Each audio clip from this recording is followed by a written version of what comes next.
जय हिंद दोस्तों, स्वागत है आपका इस वीडियो में। आज की वीडियो के माध्यम से हम पढ़ेंगे 50 जीके जीएस क्वेश्चन जो कि आपके एग्जाम के पॉइंट ऑफ व्यू से बहुत ही महत्वपूर्ण होंगे। यदि आप किसी भी गवर्नमेंट एग्जाम की तैयारी कर रहे हैं तो क्लास आपके लिए बहुत ही महत्वपूर्ण होगी, क्योंकि इस क्लास में हम वही क्वेश्चन डिस्कस करेंगे जो कि आपके प्रीवियस ईयर एग्जाम में पूछे गए हैं। यदि आपको वीडियो अच्छा लगे तो वीडियो को लाइक करना है, चैनल सब्सक्राइब करना है और वीडियो को अपने दोस्तों तक शेयर करना है। तो आइए शुरुआत करते हैं हम अपने पहले प्रश्न से। हमारा पहला क्वेश्चन है, हड़प्पा किस नदी के तट पर स्थित है? तो हड़प्पा जो है रावी नदी के तट पर स्थित है, आपको याद रखना है। अगला क्वेश्चन है, हड़प्पा सभ्यता के किस स्थल में विशाल स्नानागार प्राप्त हुए हैं? ये मोहनजोदड़ो में प्राप्त हुए, आपको याद रखना है। अगला क्वेश्चन है, गोदीबाड़ा किस हड़प्पा स्थल से प्राप्त हुआ है? ये लोथल से प्राप्त हुआ है, आपको याद रखना है। अगला क्वेश्चन है, सिंधु सभ्यता किस युग से संबंधित है? जो सिंधु सभ्यता है वो कांस्य युग से संबंधित है, आपको याद रखना है। अगला क्वेश्चन है, सिंधु सभ्यता के निवासी किस धातु से अपरिचित थे? तो ये लोहे से अपरिचित थे, आपको याद रखना है। अगला क्वेश्चन है, किस स्थल से नर्तकी की कांस्य प्रतिमा प्राप्त हुई है? ये मोहनजोदड़ो से प्राप्त हुई है, आपको याद रखना है। अगला क्वेश्चन है, सिंधु सभ्यता की लिपि किस प्रकार की थी? तो ये आपकी चित्रात्मक थी, आपको याद रखना है। अगला क्वेश्चन है, सिंधु सभ्यता के लोग किसकी पूजा करते थे? ये मातृ देवी व पशुपति की पूजा करते थे, आपको याद रखना है। अगला क्वेश्चन है, सबसे पुराना वेद कौन सा है? तो सबसे पुराना वेद है ऋग्वेद, आपको याद रखना है। अगला क्वेश्चन है, नवीनतम वेद का क्या नाम है? तो नवीनतम वेद का नाम है अथर्ववेद, आपको याद रखना है। अगला क्वेश्चन है, कौन सा वेद गद्य व पद दोनों में है? तो आपका जो यजुर्वेद है वो गद्य और पद दोनों में है, आपको याद रखना है। अगला क्वेश्चन है, कौन सा वेद गेय है? तो आपका जो साम वेद है ये आपका गेय वेद है, आपको याद रखना है। अगला क्वेश्चन है, ऋग्वेद में कितने मंडल सूक्त व कितने मंत्र हैं?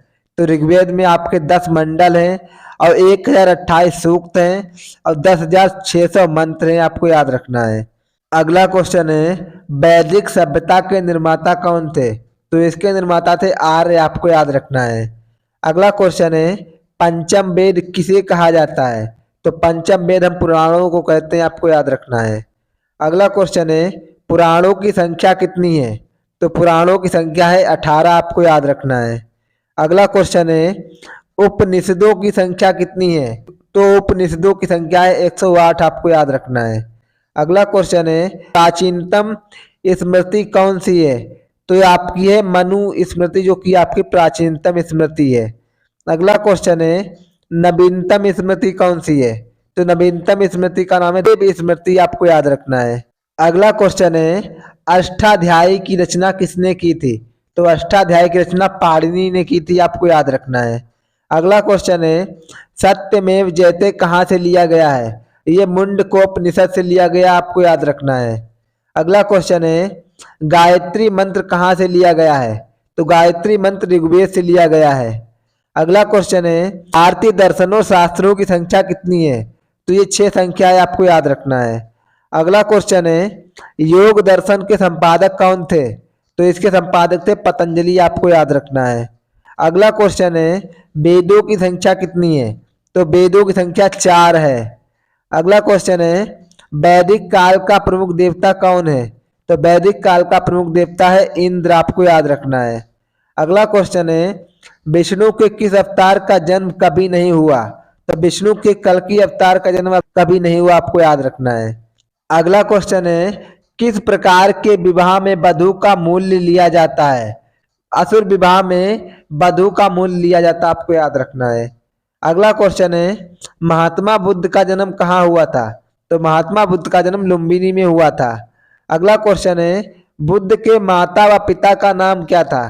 तो बुद्ध के माता व पिता का नाम था, माता का नाम था महामाया, पिता का नाम था शुद्धोधन, आपको याद रखना है। अगला क्वेश्चन है, बुद्ध किस कुल से संबंधित थे? जो बुद्ध थे वो शाक्य कुल से संबंधित थे, आपको याद रखना है। अगला क्वेश्चन है, बुद्ध की पत्नी व पुत्र का क्या नाम था? तो बुद्ध की पत्नी का नाम था यशोधरा, पुत्र का नाम था राहुल, आपको याद रखना है।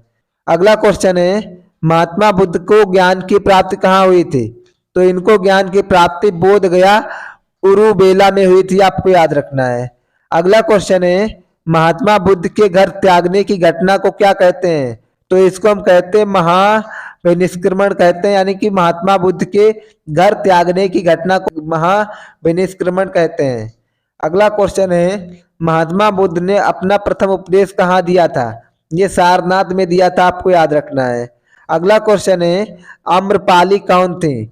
बुद्ध की शिष्या थी और वैशाली की नगर वधु थी आम्रपाली, आपको याद रखना है। अगला क्वेश्चन है, बुद्ध ने अपना सर्वाधिक समय कहाँ व्यतीत किया? तो ये श्रावस्ती में व्यतीत किया, आपको याद रखना है। अगला क्वेश्चन है, बुद्ध के समकालीन शासक कौन थे? तो बुद्ध के समकालीन शासक थे बिंबिसार, उदयन, प्रसेनजीन, प्रद्योत, ये जो थे आपके बुद्ध के समकालीन शासक थे, आपको याद रखना है। अगला क्वेश्चन है, बौद्ध संघ में प्रवेश करने वाली प्रथम महिला कौन थी? तो इनका नाम था प्रजापति गौतमी, आपको याद रखना है। अगला क्वेश्चन है, त्रिपिटक किस धर्म से संबंधित है? जो त्रिपिटक है वह बौद्ध धर्म से संबंधित है, आपको याद रखना है। अगला क्वेश्चन है, त्रिपिटक क्या है? तो त्रिपिटक जो आपका है वो आपका सूत पिटक है, विनय पिटक है, अभिधम पिटक है, आपको याद रखना है। अगला क्वेश्चन है, महात्मा बुद्ध के प्रमुख शिष्य कौन थे? तो महात्मा बुद्ध के प्रमुख शिष्य का नाम था आनंद व उपाली, आपको याद रखना है। अगला क्वेश्चन है, महात्मा बुद्ध की मृत्यु कहाँ हुई थी? तो महात्मा बुद्ध की मृत्यु हुई थी कुशीनगर में, आपको याद रखना है। अगला क्वेश्चन है, बुद्ध की मृत्यु को क्या कहा जाता है? तो बुद्ध की मृत्यु को महापरिनिर्वाण कहते हैं, आपको याद रखना है। अगला क्वेश्चन है, पंच महाचिन्ह कौन कौन से हैं? तो आपका पहला है सांड, दूसरा है कमल, तीसरा है बोधि वृक्ष, चौथा है घोड़ा, पांचवा स्तूप, आपको याद रखना है। अगला क्वेश्चन है, प्रथम बौद्ध संगति कहाँ व किसकी अध्यक्षता में किसके समय में हुई थी? किसके काल में हुई थी? तो ये राजगृह में हुई थी, उसके अध्यक्ष थे महाकश्यप, आपको याद रखना है। और ये अजातशत्रु के समय में हुई थी, आपको याद रखना है। अगला क्वेश्चन है, तृतीय बौद्ध संगति कहाँ व किसकी अध्यक्षता किसके काल में बनी? ये पाटलिपुत्र में हुई थी और ये हुई थी, इसके जो अध्यक्ष थे उनका नाम था भोगलीपुत्र, आपको याद रखना। भोगलीपुत्र तीरथ जो इसके अध्यक्ष थे, और ये अशोक के समय में हुई थी, आपको याद रखना है। अगला क्वेश्चन है, बुद्ध चरित्र की रचना किसने की? तो बुद्ध चरित्र की रचना की थी अश्वघोष ने, आपको याद रखना है। अगला क्वेश्चन है, महात्मा बुद्ध के घोड़े का क्या नाम था? तो इनके घोड़े का नाम था कंथक, आपको याद रखना है। अगला क्वेश्चन है, महावीर स्वामी का जन्म कहाँ हुआ था? तो महावीर स्वामी का जन्म हुआ था कुंडग्राम में, आपको याद रखना है। अगला क्वेश्चन है, महावीर स्वामी का कुल नाम क्या था? तो महावीर स्वामी के कुल का नाम था ज्ञातक यानी जानतक, आपको याद रखना है।